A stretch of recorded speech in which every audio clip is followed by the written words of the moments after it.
Morning, it's 1:15 early here at Grand Thrift Towers, and it's the morning after my trip to the Practical Classics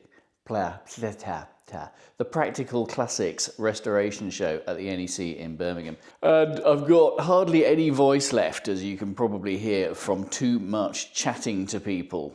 In this video, I'm just going to pick my top 10, I think, might not be 10, it's about 10, personal favourite cars from the show. First up is the Ford Corsair Owners Club, who I've commented on this before. I'm a big fan of because they always bring shells of cars and do a load of work on them on the show, on the stand. And this year was absolutely no exception. So they've got a rare Crayford convertible there as a shell, and this really early four-door had just been painted. It was a rust bucket. It was full of, had no sills and everything. It's just 6 weeks ago, and they've done all the metalwork, welded it all up, painted the shell. This, I think it's dove grey, this pale grey colour is its proper colour, it's not just primer. So they had the shell on one side, and then they had all the running gear laid out next to it, and we're going to spend the 3 days of the show putting it all back together with the ambition of taking it from a completely separate shell and running gear to being able to, I'm not sure about drive out, but at least roll out on its own suspension and wheels. This is absolutely heroic behaviour, if you ask me, and I'm a big fan. They had some other great cars on the stand as well. This one with a vinyl roof means it's a 2000E, later one with the Ford V4 Essex engine and a plusher interior with wooden dash and velour seats and all that kind of thing. I wish I could capture the smell of the inside of this car. It was proper 60s, 70s Ford smell of, I don't know, I'm not sure if it's mildew, but just the wood and the fabric and just the old car smell was so fantastic in here. I loved it. There were a whole load of other Fords at the show, of course, as well, like this Granada Estate, Granada Gear X Estate also particularly caught my eye. I have a Granada 2.8, mine's a carb, 2.8 Gear Estate, X Estate, but it doesn't look like this. Mine's a lot tattier than this one. This looks really good. They're such good looking cars, Mark II Granadas. Really like that. There were a couple of Granada estates actually. This one caught my eye as well. It was in Ford Motorsport team trim, complete with two big jerry cans on the roof, which is quite a handy thing when you've got a 2.8 Granada. Ask me how I know. There's this dusty looking Ford RS2000. That's an X-Pack, right? With the bulging arches and things. That looked pretty special and very barn-findy. There's a Sierra Cosworth, and ooh, but never mind that, there's a flat front Fiesta. This one was being worked on at the show as well, and looks like it's got a Z-Tech engine. Is that been put in it? That'll be a bit of a useful bit of kit. And this, I think, is this the oldest surviving Capri 3.1 XL, whatever, what are they called? The RS3100, sorry. Yeah, Ford Capri RS3100. Needing quite a bit of work done, and getting it. There you are, first production Ford Capri RS3100. And this caught my eye as well, the Ford Classic. French market car, left-hand drive, but now imported into the UK. I think paperwork's still ongoing. I hope that goes well. And looking very patinated, but very viable, and I think is going to be a restoration project. Really like to see that. It's nice to see a four-door getting some love as well, because pretty as the two-door Capri Classics are, it's nice to see the four doors getting some attention as well. While we're still on the subject of Fords, this is Andy Ridd's Ford Sierra, I recognise. He's got a really good collection of mainly 80s Fords, and also some Rovers as well from the 80s, 90s, and does really good videos on them on his Cornish Car Collectors channel. Well worth a watch. I'll put a link in the description. Go check him out afterwards. But don't go now. No, wait, hang on, hold on. Go later. Finish watching this first. Speaking of other YouTube channels, everybody's got a YouTube channel now, right? This is James from Nitro Sylvia. This is his Rover SD1 V8S in this fantastic Triton green colour, metallic green. I mean, just such a emblematic colour of 1979 or whatever it was, 78. In the queue for getting some restoration work done, I think, this one, but great to see it at the show. James himself wasn't around. It was transported, I think, by the guy who owns this black SD1, Neil. I'll put a link to his transportation business down in the description as well. This is a really interesting car. It's a South African market one. Now, I didn't know about these. It's a Mark II, but as you can possibly see from some of these angles, it's got the bumpers from a Mark I, and that's not some weird bodge. That's how the South African market cars were. Neil lives not very far from me, so and he's got some other interesting cars as well. So I'm going to do a follow-up on this, but it's really interesting to see this South African market one. Still on the subject of Rovers, there were these P6s, and what was really interesting on here was this part restored one, which had its wings removed, which shows you not only the interesting structure of these, which is a sort of monocoque endoskeleton with panels built on, but you can also see the interesting suspension arrangements that P6s had. There's a Dion rear axle and those sort of horizontal coil springs on the front. Really innovative. I mean, P6s were a tour de force of innovation. And an Estura estate was a little bit difficult to get at, but nice to see nonetheless. Still on the subject of BL, I love this Metro. This is a 1.3S, which was the sporty version before they launched the MG. So just for the first year or so from launch. So early W Reg car this. Needs a little bit of work, metal-wise, just a little bit. So it's very much in barn-find state, but looked really good. Although it was kind of dressed up and trimmed as a sporty car, this didn't have any extra power over the HLS version. A BL car with, not BL, Austin Rover car with a bit more power was the MG Montego Turbo next to it here. This one also in a slightly barn-findy kind of state, needing quite a bit of tidying up, but very viable. A much shinier much shinier Montego was this 1.6L in another part of town. Look at those seats. How posh is that for a 1.6L? They were really pushing it out with the marketing by this time, which is about 89, I think. It's an F-Reg, so really nice to see that. Looking very sporty for your basic Repmobile. And there were a whole trio of Maxis here. Actually, there might have been more than three, but there's three in this shot. This is quite a late series. What is that, series 2? I lose count. And then a Maxi, I don't know, Maxi 2, Maxi 3, whatever, the facelift one. And a nice TR7, well, few nice TR7s here. I've talked about TR7s quite a lot. Let's move on. This is an early-ish speed car on an R-Reg, I think, or late for a speed car. Next on my list is this Opel Monza. I've seen this car before. It was one of the first cars I saw when I walked in at, was it last year's show? And the guys have done some touring, went to Le Mans in it and all that kind of thing, and it's now getting some attention, which, as you can see, it quite badly needs. It's a bit rusty in places, like they tend to be. I had a good look over it and a bit of a chat with, actually it's not the owner, but it was the owner's friend. I took some footage of the inside of the rear wing here because my Vauxhall Royale is the same shell, of course. It's all the same metalwork. It's not really rusty, but there's the odd bubble showing here or there. And if you can see a bubble, then there's probably a whole iceberg underneath that tip.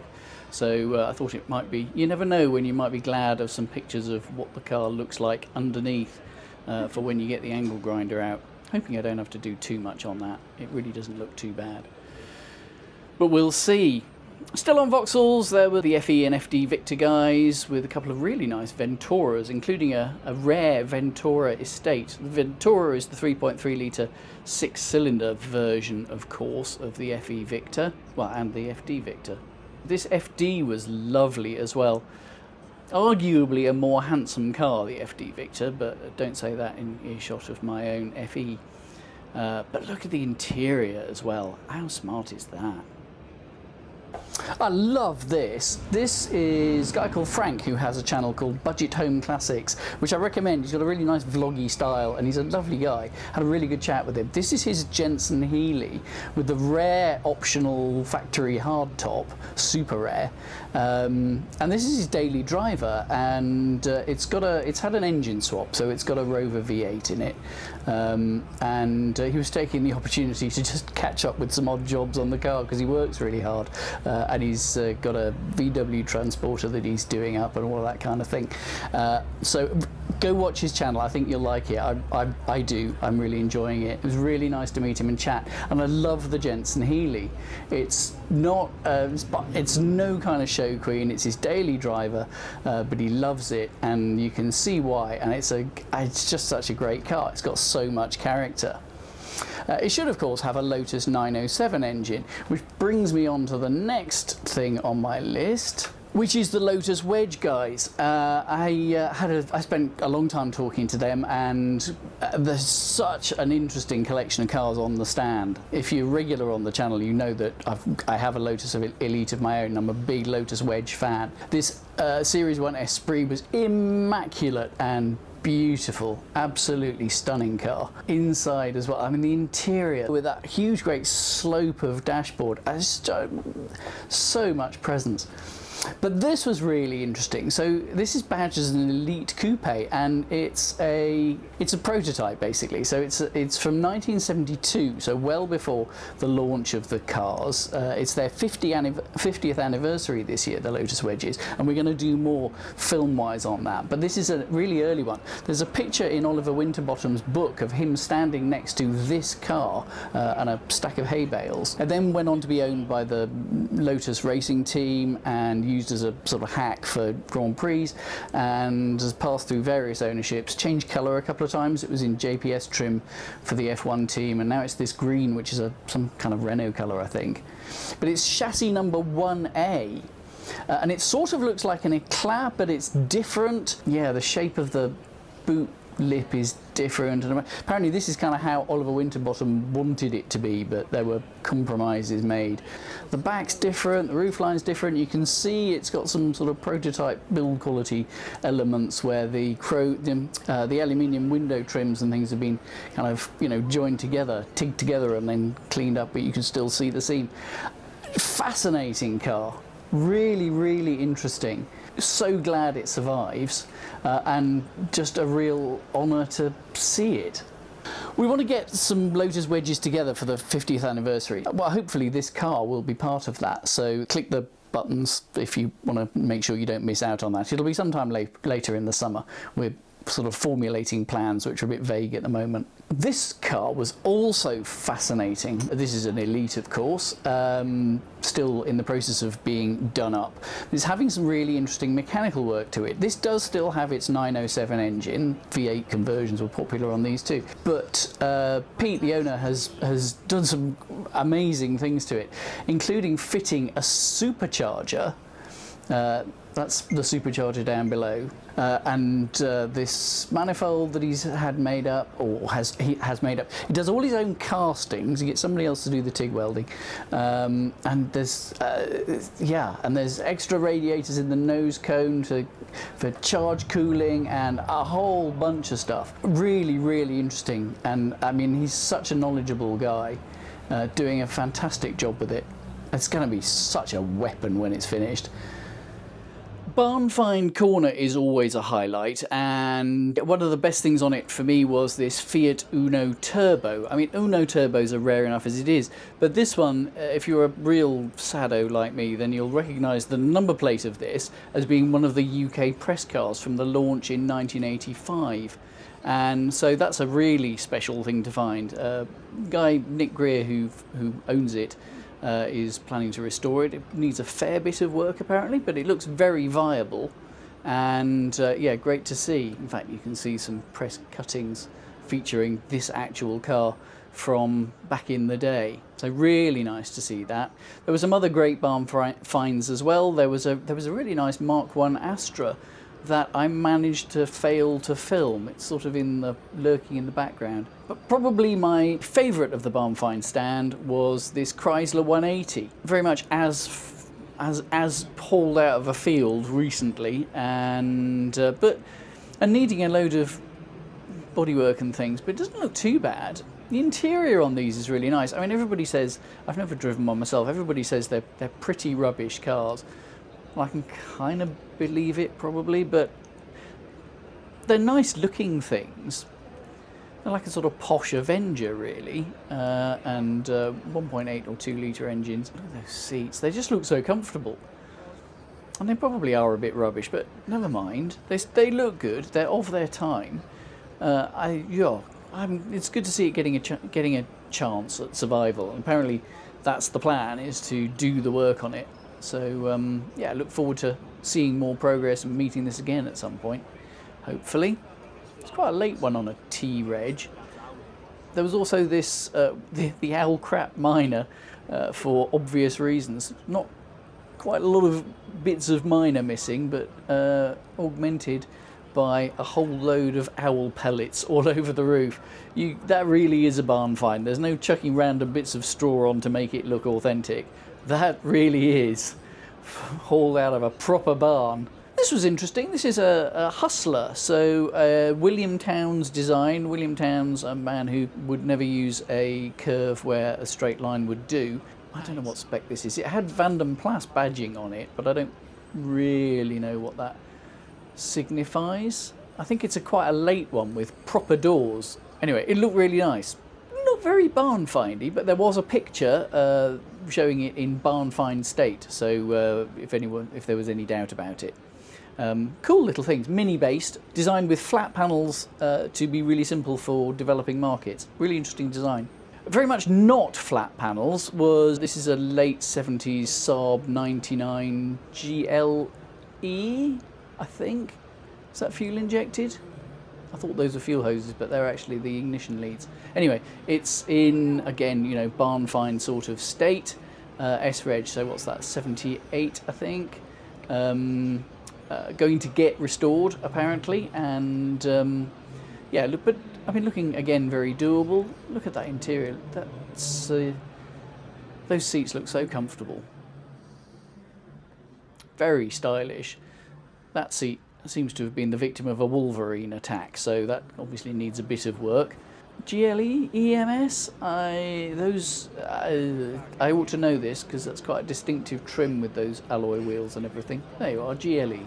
There were some other interesting Saabs on the Saab stand. It's a 3-pot, so it's a Grand Touring GT 850, which means it's a 3-cylinder, but with a carburettor per cylinder. It's got a little row of 3 carbs.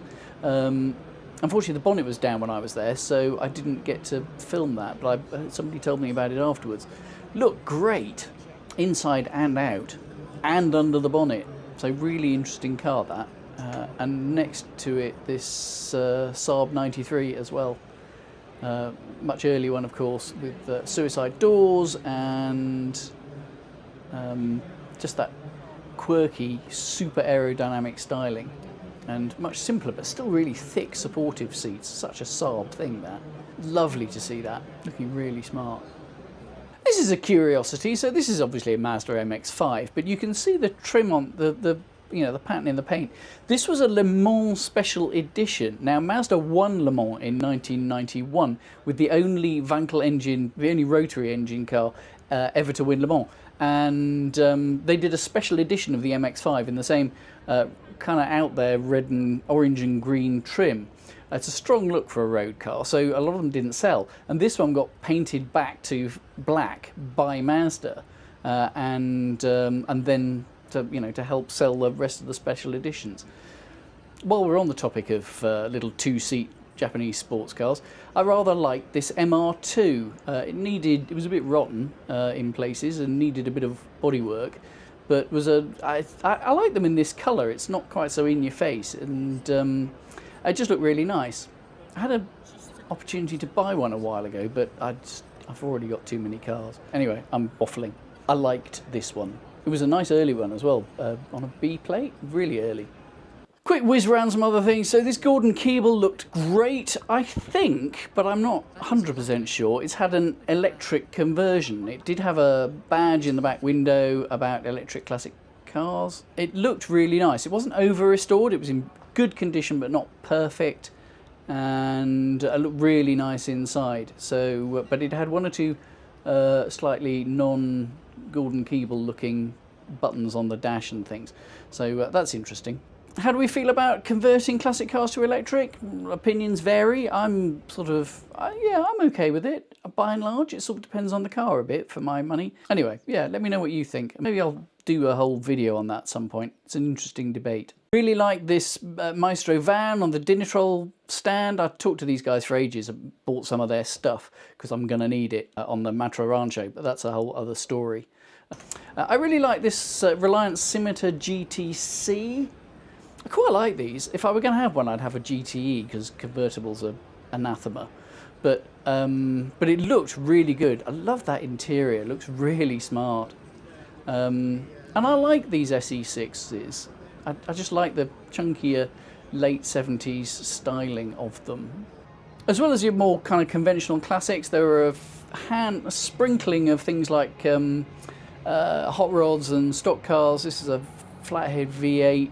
I'll probably go back to Pendine where they race them every summer. I did a video on that last year, which I'll stick a link to somewhere. Hardly anybody watched it, but I love those. It's fantastic to see them race. And then there were these later 60s stock cars, 60s and 70s. This Chevelle SS looked magnificent. Actually, they all look magnificent. A proper monster of a thing. You can just imagine the noise that makes. And then weirdly, just opposite them were these tiny little friskies, such a contrast. These little micro cars. They're very funky. They're like little frogs, just being faced down by the Chevelle. I really like this Wartburg, this UK market car, I think. Yeah, right-hand drive. They were a niche choice when they were new, but they weren't that rare. You used to see them about. A neighbour here somewhere had one on my walk to primary school. Two-stroke engine with the radiator behind the engine, which is a curious arrangement, but hey, why not? Minis have them at the side of the engine, which is even more weird. At least that one's sort of in the airflow somehow. This looked really nice, not over-restored, but not a basket case either, just being an old Wartburg. Great to see. Somehow I managed not to get a lot of footage of this. This is Matt Pink's. That's not Matt, that's David from Indecisive Auto, another channel that's well worth a watch, so I'll put a link to that in the description as well. This is Matt Pink's Yugo Sana that he's recently taken on. Looks very much like a Citroen ZX, but yeah, looked really good, and he's gradually sorting it out. A range of Citroen Dianes and 2CVs, including this quite early one. That's what I call patina inside. Or patina, if you'd rather. And pretty basic spec. Fantastic. A little clutch of Lancia here, including this one that belongs to Nigel. Good to catch up with him. Apparently I've seen this car before, but I've forgotten it. I don't remember. The red roof is quite distinctive, but I think it's it's evolving, the car, so it might not have had the red roof when I saw it either. And this lovely pale blue coupe. And another Lancia, a Y10 in non-turbo spec. What's that, an LX, I think? Really nice to see that. Honourable mention as well for this DeLorean on the Gay Classic Car Club stand. The usual eclectic mix of things on the GCCG stand, but this DeLorean was great to see. I remember going to the Motor Show, when these got their UK launch and just being mesmerised by the brushed stainless steel finish, and it's no less mesmerising however many 40 odd years on. Really nice to see it. Really nice to see it not converted to a Back to the Future cosplay thing. So anyway, lovely to see this. I know they're a bit rubbish and everything, but they just look so special. It was a great show. Thanks to everyone made the show what it is, particularly Marcus and Neil and John Burgess and, well, everybody really, all sorts of people. So thank you, and there'll be more from me coming up, so see you then. Bye.